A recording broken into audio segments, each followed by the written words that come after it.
No Dia dos Pais, minha família continuava dizendo, não faça planos. Minha esposa deu risadinhas quando tentei adivinhar. É uma surpresa, ela prometeu. Na manhã do dia, acordei sozinho. Sem café da manhã. Sem cartão. Apenas silêncio. Ao meio-dia, vi a história deles no Instagram, um brunch em família, sem mim. Legenda, melhor pai do mundo, quando ele não está por perto lol, ponto. Eu não reagi. Meu nome é James. Tenho 42 anos e pensava que tinha uma vida decente, não perfeita, acho que a de ninguém é, mas decente. Casado há 16 anos, 2 filhos, Mia e Logan. Sempre fui um cara que prioriza a família. Treino o time de futebol do Logan, costumava trançar o cabelo da Mia antes da escola e nunca perdi um aniversário ou feriado. Trabalho em remoto nos últimos 6 anos, o que significava que eu podia buscar as crianças na escola, ajudar com o dever de casa e estar presente. Minha esposa, Elisa, trabalha no ramo imobiliário. Ela é ótima nisso, sempre arrumada, sempre falando, sempre em movimento. Por muito tempo, admirei a energia dela. Agora, não tenho certeza se realmente a conheci. O Dia dos Pais estava chegando. Você pensaria que, depois de tantos anos, ele perderia um pouco do seu brilho, mas eu sempre esperava por ele. Não era pelos presentes ou algo grandioso, era o dia em que eu me sentia visto, valorizado. Um cartão, talvez café da manhã na cama, uma manhã de desenhos com as crianças, algo simples. Mas naquele ano, Elisa continuava dando dicas sobre algo grande. Não faça planos, ela continuava dizendo, sorrindo um pouco demais. Temos algo especial planejado. Até a Mia deu risadinhas quando tentei adivinhar. Você vai ver, ela disse. Você vai adorar. Acordei naquele domingo e a cama estava vazia, sem cheiro de panquecas, sem passos no corredor, apenas o zumbido do ventilador de teto e o silêncio de uma casa que não me esperava. Pensei que talvez estivessem preparando algo. Escovei os dentes, vesti um moletom e esperei. 9 horas, ainda quieto, nenhum barulho na cozinha. Verifiquei o quarto da Mia, vazio. O mesmo com o do Logan. Olhei na garagem, o carro da Elisa havia sumido. Ao meio-dia, eu estava confuso. Talvez houvesse algum mal-entendido, talvez tivessem saído para buscar algo, ou houvesse uma reserva que eu não sabia. Verifiquei meu celular em busca de uma mensagem, qualquer coisa.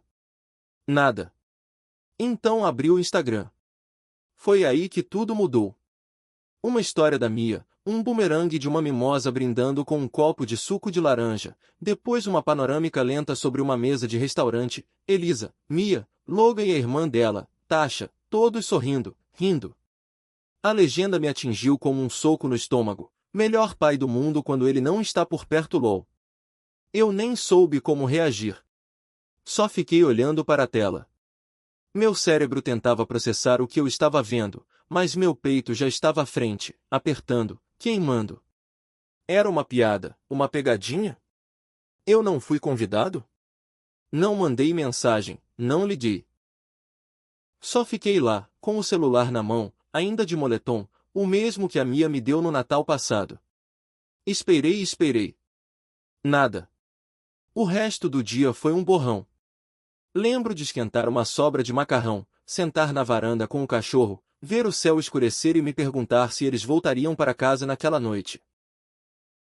Eles não voltaram. A segunda-feira veio e se foi. Trabalhei, entrei em reuniões, fui levando. Ninguém mencionou o Dia dos Pais, nem meus colegas, nem minha família. Comecei a me perguntar se eu era um maluco. Na terça de manhã, por volta das 9h20, meu celular explodiu, 63 chamadas perdidas, uma dúzia de mensagens e uma da Mia que dizia apenas, por favor, volte para casa. Não sabíamos. Foi aí que percebi que algo mais profundo estava acontecendo, algo pior do que apenas ser esquecido ou deixado de fora, porque eles voltaram para casa e eu não estava lá. Agora sei o que você pode estar pensando, por que não voltei? Por que não explodi o celular deles no domingo? Exigi respostas, apareci naquele brunch pessoalmente. Também me perguntei isso, mas quando algo assim acontece, algo tão fora do comum, você não reage como pensa que reagiria. Você congela, espera, torce para que não seja o que parece, que haja uma explicação lógica, alguma reviravolta surpresa onde tudo fique bem. Mas eu tinha uma sensação incômoda de que algo me dizia, James, você não é mais o personagem principal, nem na sua própria casa. Mesmo assim, não respondi, não imediatamente. Precisava entender o que diabos tinha acontecido, porque um dia que deveria ser para mim se transformou em uma celebração da minha ausência, porque a Mia, que costumava me desenhar cartões de bonequinhos de palito e me chamar de pai super-herói, agora postava histórias como se eu fosse uma piada. A mensagem de voz da Elisa estava frenética. James, por favor, me ligue. As crianças estão chateadas. Não sei o que você está fazendo, mas isso não é engraçado. Só volte para casa. Podemos conversar. Por favor. Ouvi 2 vezes. A voz dela estava trêmula, mas não arrependida, nem surpresa, mais irritada, como se eu fosse o culpado por alguma travessura. Foi aí que decidi começar a investigar. Entrei na nossa conta compartilhada do Google. Sabia que ela nunca saía, não porque confiava em mim, mas porque não era boa com tecnologia. Agenda, e-mails, locais, tudo sincronizado. Rolei pelas buscas recentes dela e vi ideias de brunch para o Dia dos Pais, legendas engraçadas para pais que, estranhamente, como lidar com maridos manipuladores. Isso me deixou paralisado.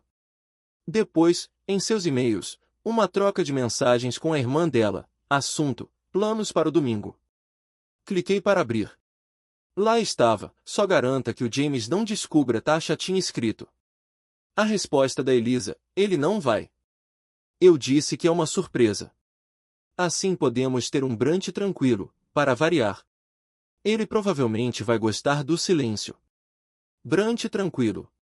Gostar do silêncio. Foi aí que algo estalou.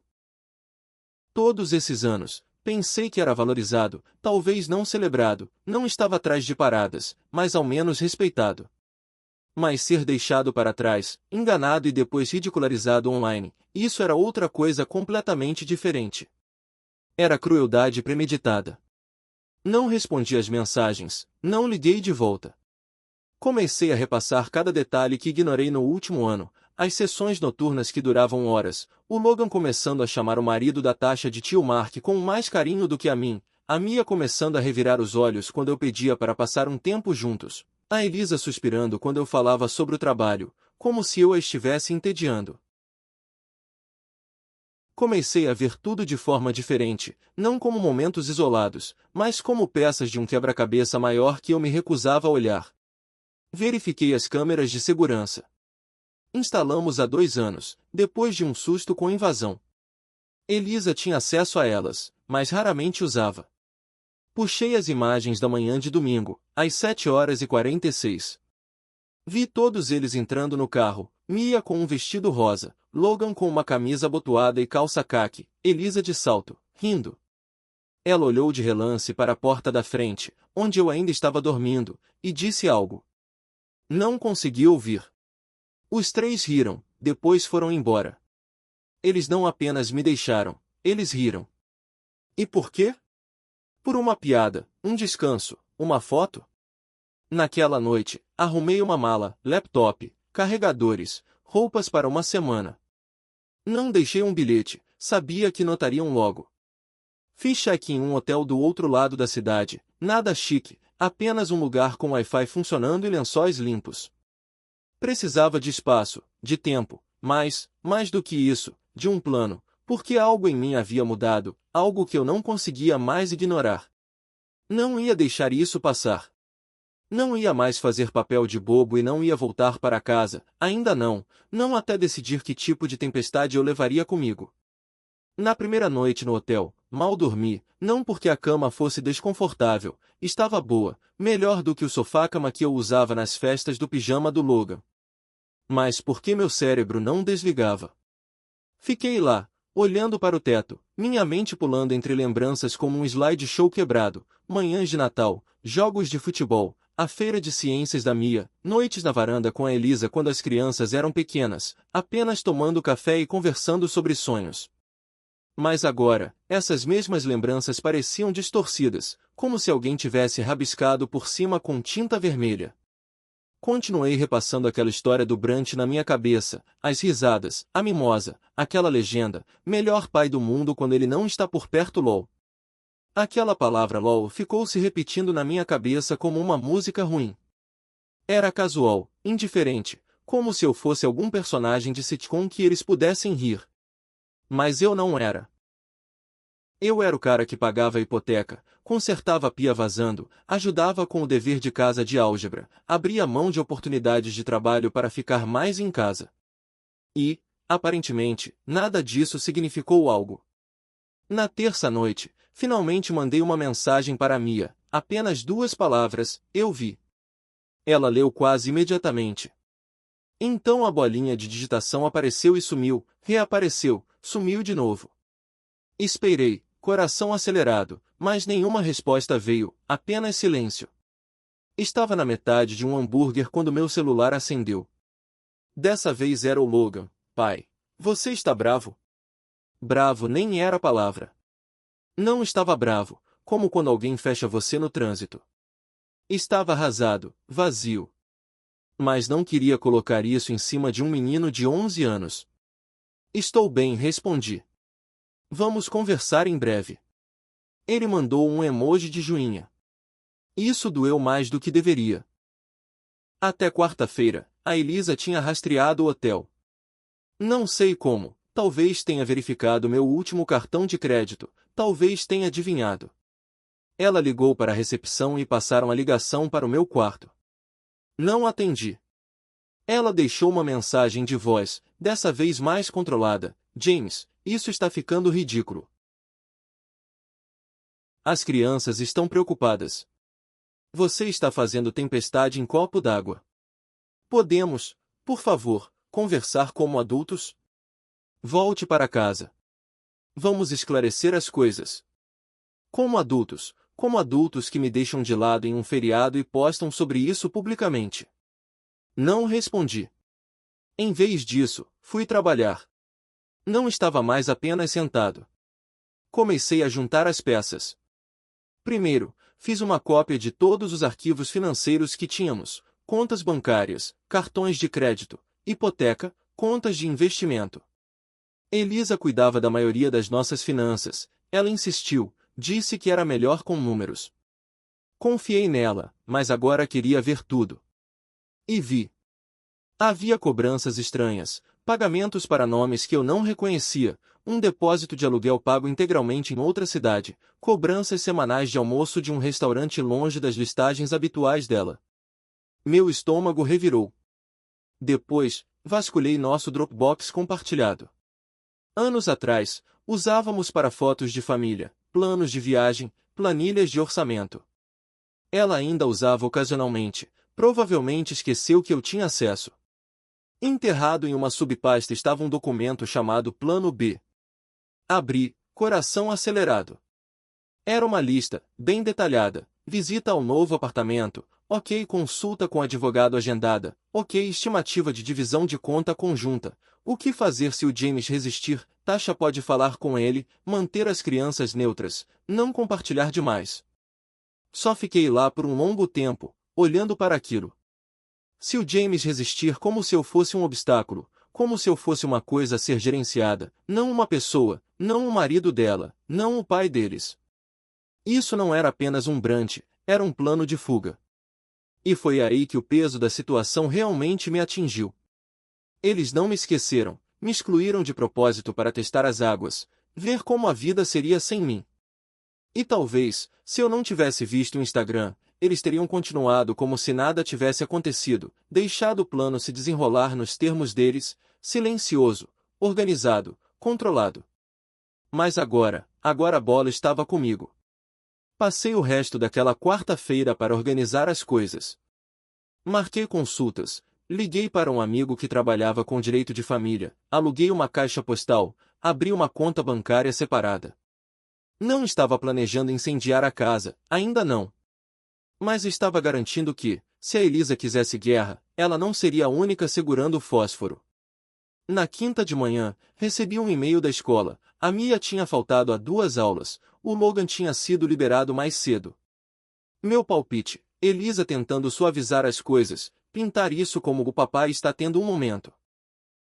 Mas eu conhecia meus filhos. A Mia podia estar distante, mas o Logan, ele era um bom menino. Se ele saiu mais cedo, foi porque estava confuso, magoado. Decidi que era hora de conversar com eles, não com a Elisa, ainda não, mas com as crianças. Mandei uma mensagem para a Mia: me encontre na lanchonete perto do parque, às 17 horas, só você e o Logan, sem pressão. Ela respondeu em 5 minutos, ok. Às 16h50, já estava na mesa, um milkshake esperando pelo Logan e fritas para a Mia, a favorita dela. Eles entraram de mãos dadas, parecendo menores do que eu lembrava. A Mia estava com o capuz sobre a cabeça e o Logan não parava de mexer na manga. A Mia deslizou para dentro da mesa e me encarou. Os olhos dela estavam inchados, parecia que não tinha dormido. Pai, ela começou, mas levantei a mão. Deixa eu falar primeiro. Eles ouviram. Contei tudo o que sabia, que vi o Brant, que li as mensagens, que sabia dos e-mails. Não gritei, não fiz chantagem emocional, só coloquei tudo na mesa. A Mia parecia querer desaparecer no assento. Não sabíamos do plano todo, ela disse finalmente. A mamãe disse que você estava cansado, que ficaria chateado se fizéssemos alarde, que era só um Brant. O Logan murmurou, mas aí eu estava lá também. Assenti. Eu sei. Não é culpa de vocês, mas quero que saibam disso por mim, não vou desaparecer. Amo vocês dois, e não importa o que aconteça entre mim e a mamãe, ainda sou o pai de vocês. A Mia começou a chorar, o Logan também, e naquele momento percebi algo. A Elisa podia estar planejando sua fuga perfeita, mas não tinha contado tudo para as crianças. Ela tentou enredá-las na narrativa dela, mas elas ainda estavam na cerca, ainda alcançáveis. Abacei os dois antes de irem embora, disse que entraria em contato em breve, que tudo ficaria bem, mesmo que não parecesse. De volta ao hotel naquela noite, servi uma bebida, sentei à mesinha com o laptop aberto e fiquei olhando para a pasta que tinha montado. Chamei de reset porque era isso, não apenas vingança, não justiça, um recomeço. Mas antes, tinha mais uma conversa para ter, uma que estava atrasada. Abri o celular, rolei até o nome da Elisa e apertei gravar no aplicativo de memos de voz. Então liguei para ela. A voz dela veio, suave como sempre: James, finalmente. Já está pronto para parar de ser dramático? Sorri. Não dramático, Elisa. Só começando. Então fiz uma pergunta, uma que já sabia a resposta, e esperei que ela mentisse. Então disse, calmamente: há quanto tempo você está planejando me deixar?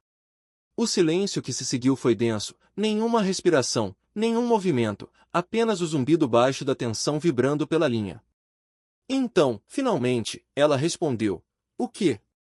A voz dela estava mais alta que o normal, quase leve, dispensando. Perguntei: há quanto tempo? Repeti, minha voz ainda calma. Você sabe, plano B, o apartamento, a consulta com o advogado, a planilha de orçamento. Li tudo, Elisa. Eu sei. Ela riu. Curta, forçada, como uma tosse disfarçada de diversão. Isso, você mexeu nas minhas coisas. Você deixou na nossa pasta compartilhada. Eu disse, você nem se deu ao trabalho de esconder. Eu deveria continuar sorrindo enquanto você planejava sua fuga. Outra pausa, então a voz dela endureceu. Você não entende. As coisas não estão funcionando há muito tempo. Você nem vê porque está sempre no seu próprio mundo. Senti algo estremecer no meu peito, não dor, ainda não, apenas a familiar pontada de ser culpado pelo desvio de alguém. Trabalho em casa. Dirijo as crianças. Cozinho. Limpo. Tentei dar espaço, tempo, apoio. Se perdi algo, você poderia ter dito. Mas, em vez disso, planejou um brunch para celebrar minha ausência. Você está distorcendo isso, ela retrucou. Era para ser leve. Era para ser um teste. Eu disse, e você sabe disso. O silêncio dela me disse tudo o que eu precisava saber. Eles sabem? Perguntei. A Mia e o Logan, sobre o apartamento, o advogado. Não, ela disse rapidamente. Claro que não. Por que eu contaria algo que talvez nem aconteça? Porque já está acontecendo, Elisa. Deixei isso no ar. Sabia que estava pressionando, mas precisava ver o que ela faria se recuasse, se negasse tudo. Mas, em vez disso, ela dobrou. Não vou fazer isso com você por telefone, ela disse rispidamente. Se quiser conversar, venha para casa. Por quê? Para entrar em uma casa que já foi emocionalmente esvaziada? Você está sendo dramática, James. Lá estava aquela palavra de novo, dramático. Estou sendo preciso, eu disse, abaixando a voz. E, para constar, você poderia ter me contado a verdade. Não precisava transformar as crianças em peões em algum joguinho doentio. Nem pense em arrastar os dois para isso, ela sibilou. Já conversei com eles e interrompi. Eles não são burros. Eles sentem também. Você estava jogando xadrez, Elisa, e acabei de perceber que nunca fui seu parceiro. Fui uma peça. Outro silêncio, mas esse parecia diferente, não atordoado, calculado. Ok, ela disse finalmente. E agora? Essa era a pergunta. Não respondi imediatamente. Queria que ela suasse um pouco, sentisse como era ficar no escuro, para variar. Mas, mais importante, precisava de mais tempo para me preparar, porque o que estava planejando não era apenas vingança, era revelação, um desmantelamento cuidadosamente construído. Vou entrar em contato, eu disse e encerrei a ligação.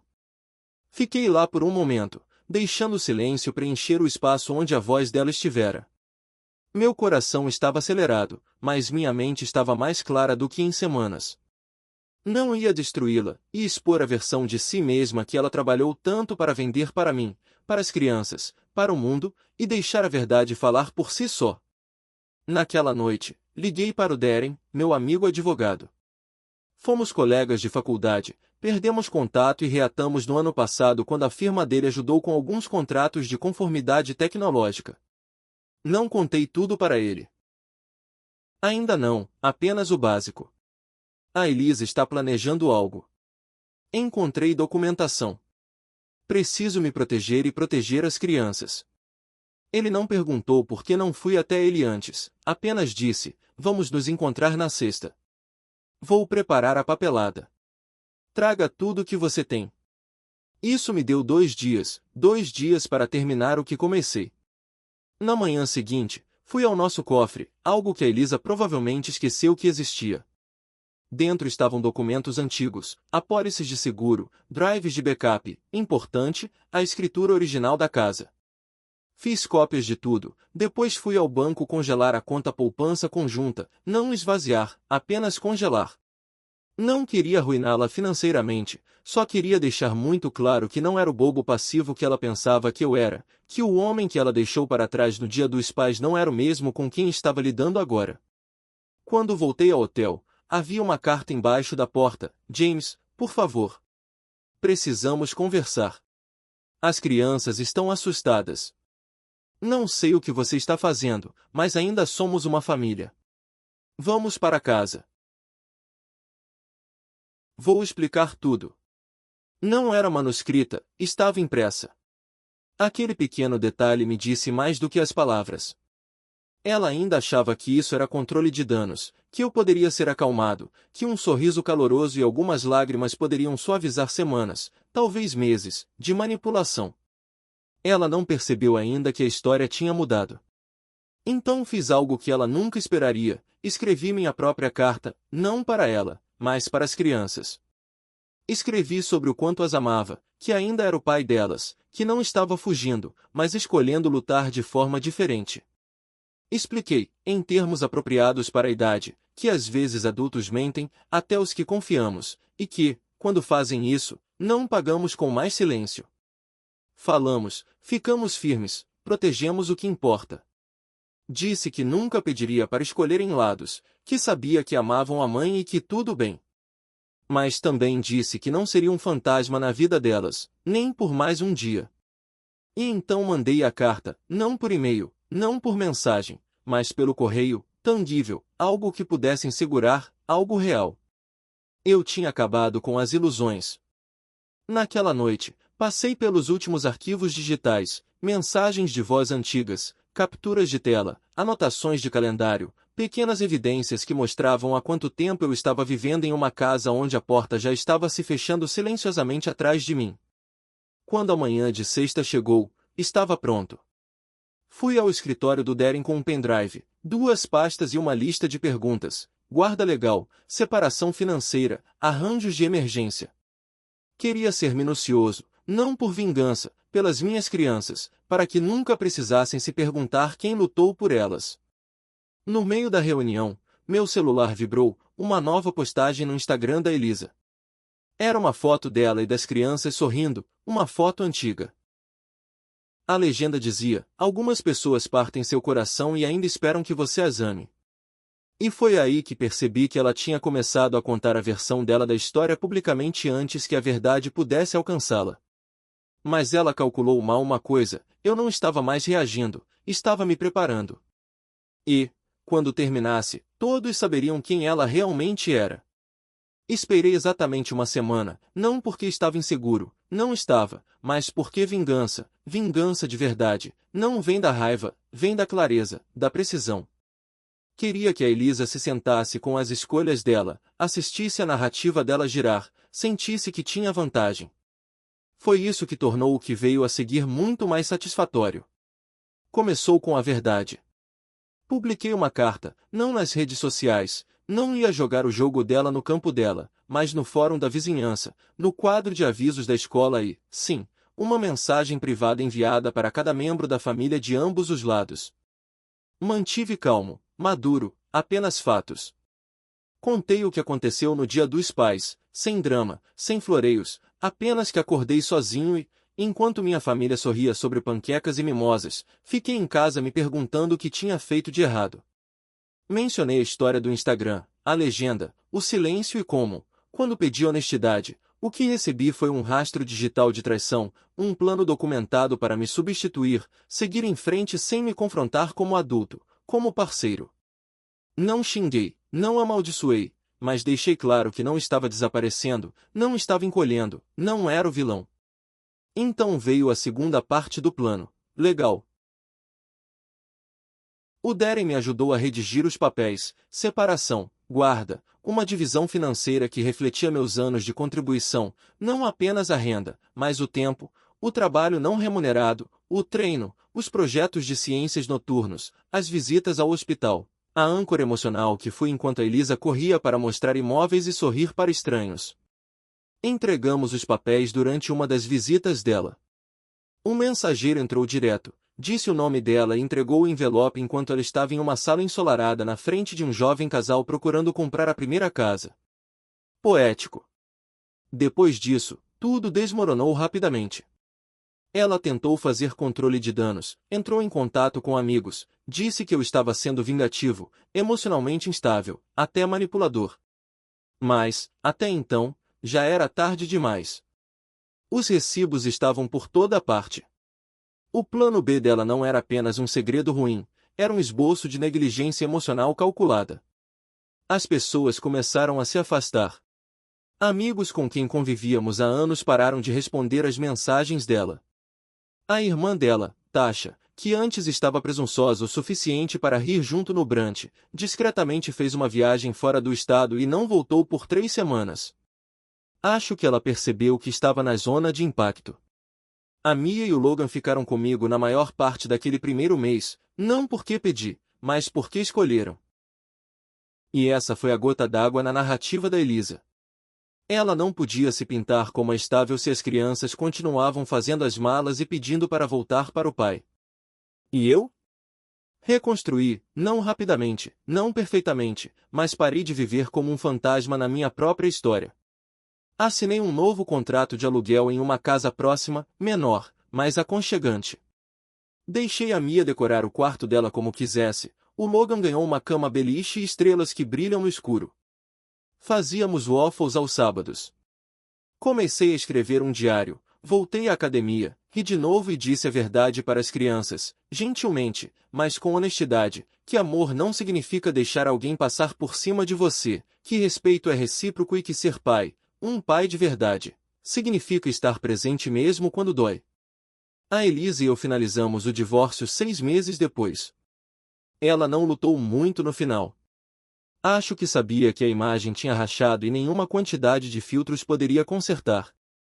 A última vez que a vi pessoalmente, ela tentou mais uma vez. Você realmente deixou isso feio, James?